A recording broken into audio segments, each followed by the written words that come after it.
Hello everyone, my name is Alex. I'm a 2000 rated over-the-board chess player, and in this series we're going from 1500 to 2000 ELO in chess.com rapid games, where I'll be explaining my thought process as best as I possibly can for your education and entertainment. Today we have a Caro Kann Defense, and my opponent opts for the advanced variation. There are loads of different moves that white can play in this position. These are the majority of them.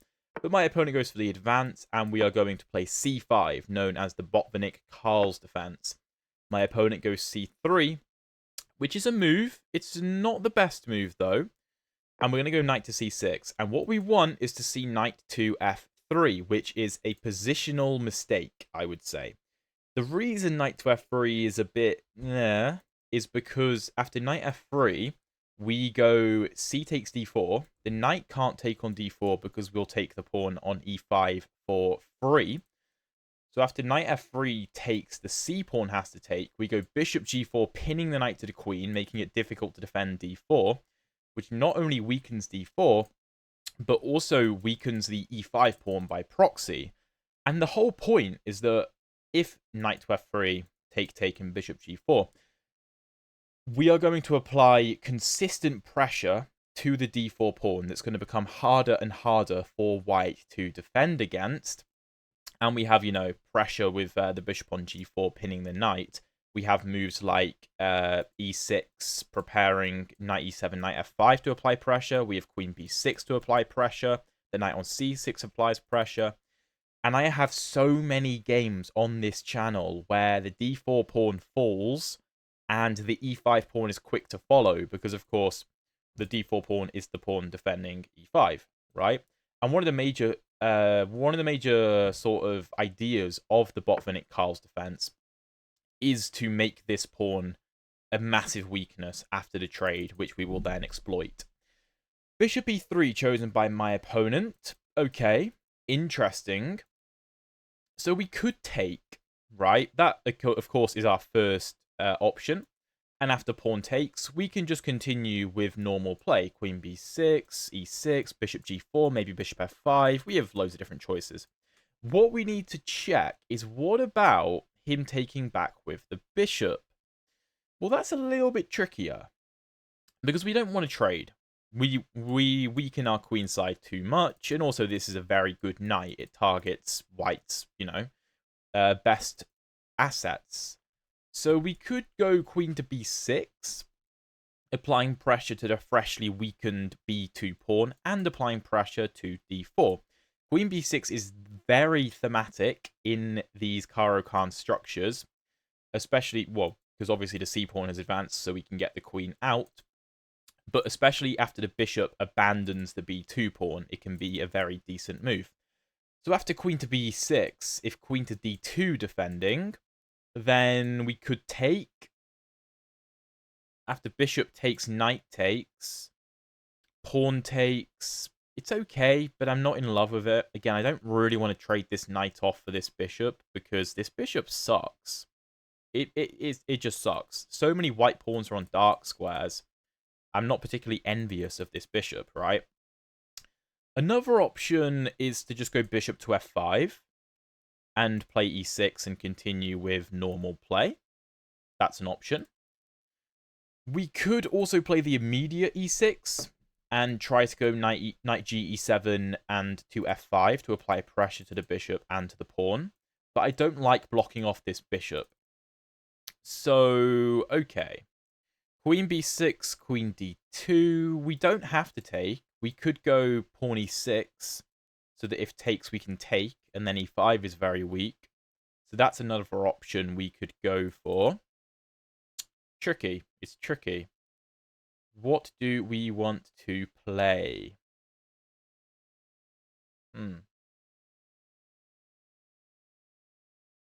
I think queen a5 might be a move in some of these lines, pinning the c-pawn. But I'm not thrilled by it. The whole point is that if black takes on c5, we can go ahead and take the e5 pawn. What happens if we take, though? What happens if we take? If takes, then perfect. If takes and bishop takes, then... Oh, no, then we have knight to h6, actually. Oh, I really like that. I really like that. There's this idea in the Caro Kann Advance Variation where the knight wants to come to f5, right? But typically, if we go to h6, we just get snapped. In a lot of the lines with f4 to support the e5 pawn, you go knight to h6 to come into these light squares because the bishop is blocked from seeing the knight. But here, I think the same principle applies if bishop takes, and we just go knight h6 and get in on the light squares, and we don't have to... Oh, I just didn't mean to do that. I was trying to just draw an arrow and say that we don't have to block our bishop off to do knight e7, knight f5. I did not mean to play that move. It's not a bad move, but it's not the best move because we're blocking in our bishop. Bishop f5 probably would have been better, but okay, whatever. We'll deal with it.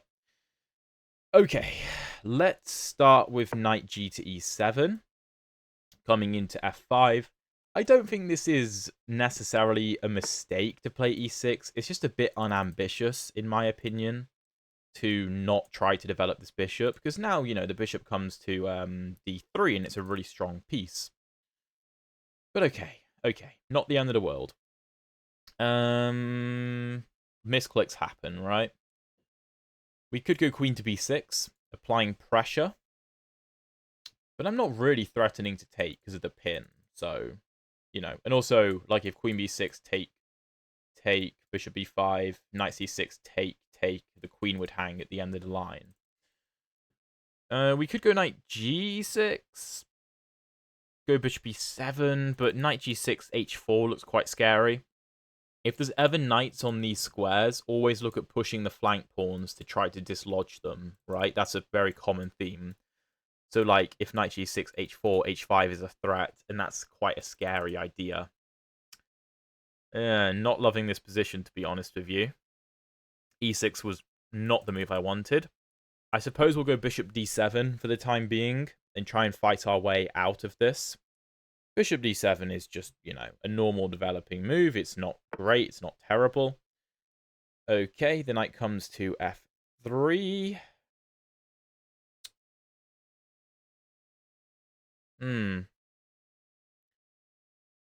If this... It's kind of annoying, to be honest.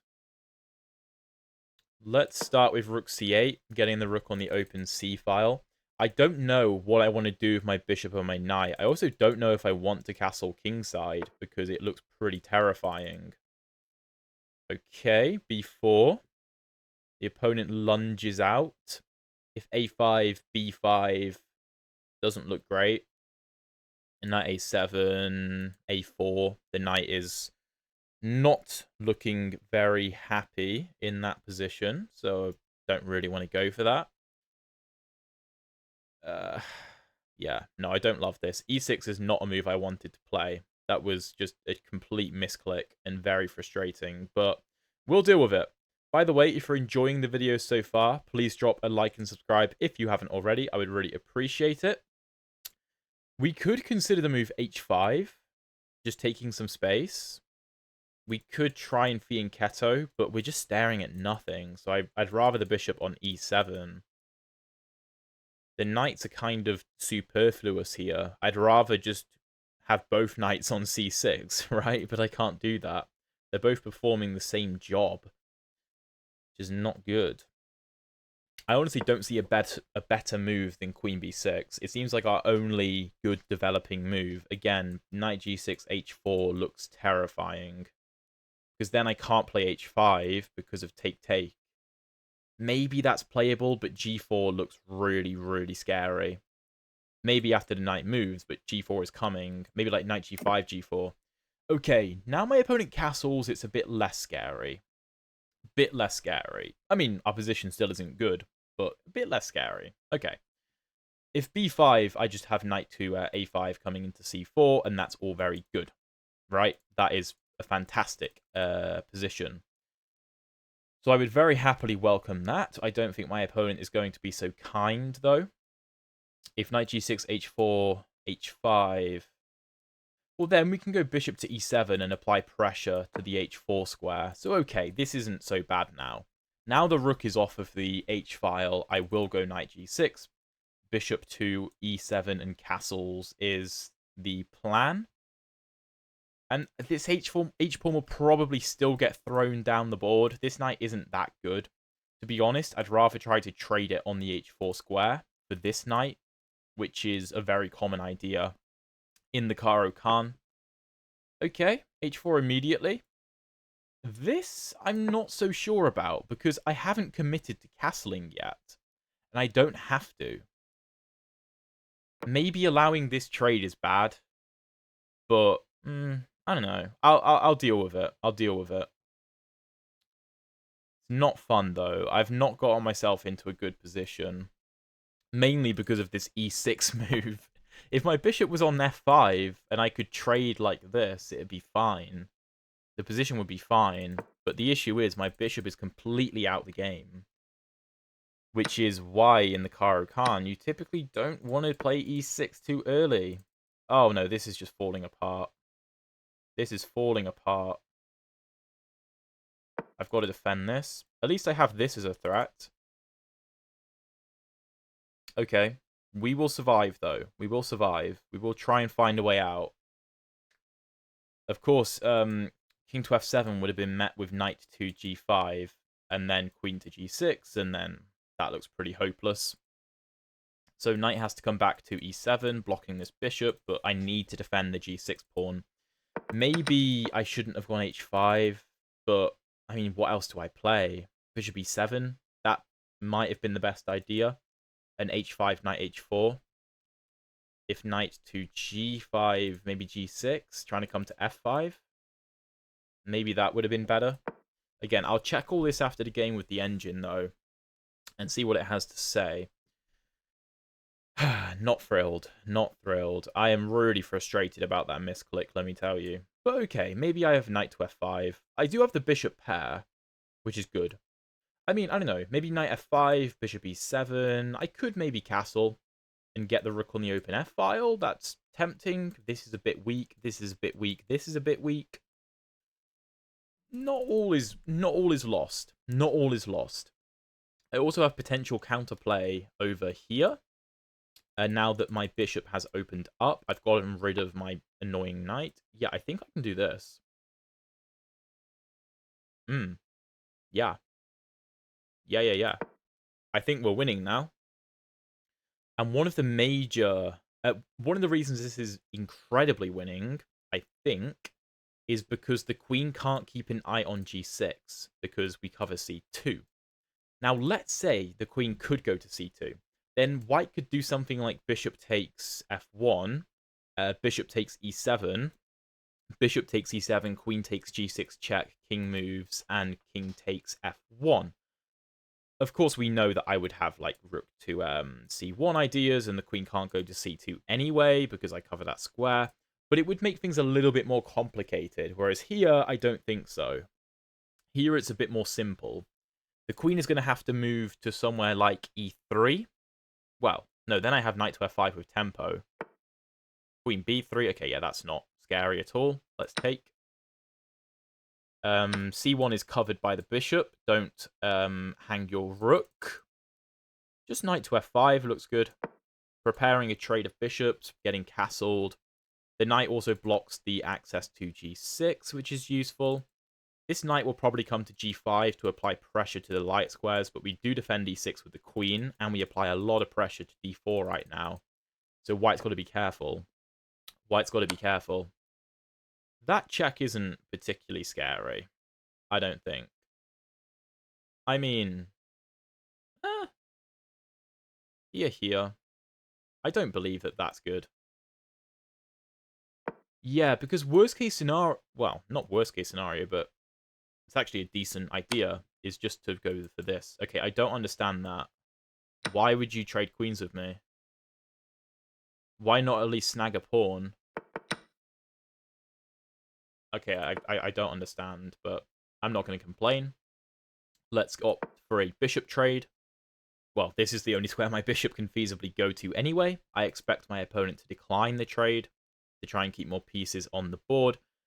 And then I can just do something else. Okay, knight comes into b3, trying to come into the position. So I think b6 makes a lot of sense, keeping the knight out of the position.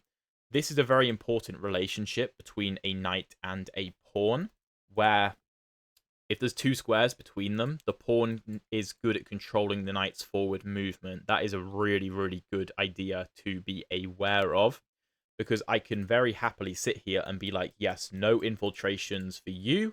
That makes the position far easier to defend, and I don't need to calculate much further than that in this regard. Okay, rook trade is obviously good. I don't know why my opponent's cooperating. I will happily trade everything with you. And then take here with defense here. Yeah, that's very, very good. And my opponent resigns. Okay, GG. Let's get into the analysis. Obviously, I did not want to play e6 on move 6. Let's just go back here. I did not want to play the move e6. That's not where I meant. Because you can see... Okay, you actually can't see. But the evaluation is like plus 0.7 for white. In this position, the evaluation is plus 0.2 for white. I'll show you in the analysis. Okay, so 86.1% accuracy for us, 76.7 for my opponent. White had a clear advantage at some point in the game and then just gave it away. So let's go through it. e4, c6, d4, d5, e5, the advanced variation, c5, c3, knight c6, bishop e3. Wow. So I was calculating takes, bishop f5, and queen b6, which are the computer's second, third, and fourth favorite moves. Try and find the best move for black. It's knight to h6. So obviously the point is to try to come into the light squares. The computer does not care about this. It just doesn't care. If take, then take. I don't see how it's justifying this, though. After knight f3, here, cd4, cd4, bishop g4, knight c3. Oh, it wants to go queenside. What? And after this, king b8. Okay, that's just crazy. That's crazy. Well, all right then. cd4, cd4 is the second best option, though. And here, again, it wants knight h6, but it also likes bishop to f5, which is what I wanted to play. That's the move I wanted to play. I was considering queen b6, but I thought, well, just queen d2. But actually, knight c3 is even stronger, because if I take, there is knight d5 with counterattacks. So, I misclicked. e6, not a good move. a3, not the best, but okay. Knight ge7 is the best. Bishop d3. And the problem is, my knight just struggles to get into the game. The computer wants to do this and allow this trade. And after the knight develops, just come to e6. Yeah. And wants to do this. And my bishop is just a big pawn, which I don't like. The difference is, if bishop to f5, and let's say knight f3, e6, bishop d3, something like knight g to e7, I can always trade like this, and I'm better here. So the bishop on d3 is way less powerful if I can challenge it, but I can't. Here, yeah, the computer, knight f5 is the only move, basically. It hates everything else. I went bishop d7, which it hates. Knight f3, knight c3 is apparently better. Why? Trying to do this? Rook c8? No, just developing. Well, what's the difference then? Oh, because again, knight f5. Ah, and knight f3 stops knight f5. Okay, because if knight f3, knight f5, take, white can take. That's the problem. And the e-pawn is overworked. That makes sense. But of course, I don't want this terrible pawn structure. I just don't want that. It looks terrible. Knight c3, bishop e6, knight g5, bishop e7. I mean, if take, fantastic, but white just isn't going to do that. h4, I mean, castles look suicidal almost. Anyway, rook c8 played. b4. Here, again, it wants knight f5. I, again, don't do it. I go queen b6. Castles. Again, it wants knight f5.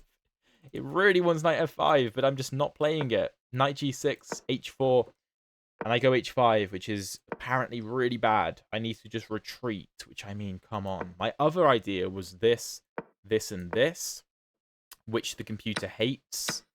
Oh, yeah, it is just queen to g4. So that sucks. b4 is a miss. Queen b6 is a miss. Castles is good. Knight g6 a mistake. h4 is best. h5 is not good. Taking is not that good, though. Computer wants knight c3. And after bishop e7, now it wants to take. I don't know what the difference is, but just wants more development. Although, I don't know, putting the knight on c3 looks very risky. Looks very risky. But bishop g6, fg6, queen d3, knight e7 is the only move. And now we're back in the game, actually. It's only plus 0.6, which, considering how bad it was a few moves ago, is pretty good going. Because this knight just somehow holds everything together. Bishop g5, of course, blunders bishop b5. What should white have done? So the computer likes knight c3, of course, stopping this. But here I've got knight f5, followed by bishop to e7. So something like rook ac1, bishop e7, white kind of isn't in time to create enough counterplay. There is a cool move, knight to a4 here, where I can't take because of this. And if I take, then I lose my queen, of course. So here the best idea would be queen d8. And after rook c8, bishop c8, g3? Okay, g3 defending. Bishop d7, knight c5, bishop c5, bc5 castles. And it's slightly better for white. He's got better pawn structure than me, but opposite coloured bishops, I could draw that. And I have a very strong knight on f5, hitting all kinds of things.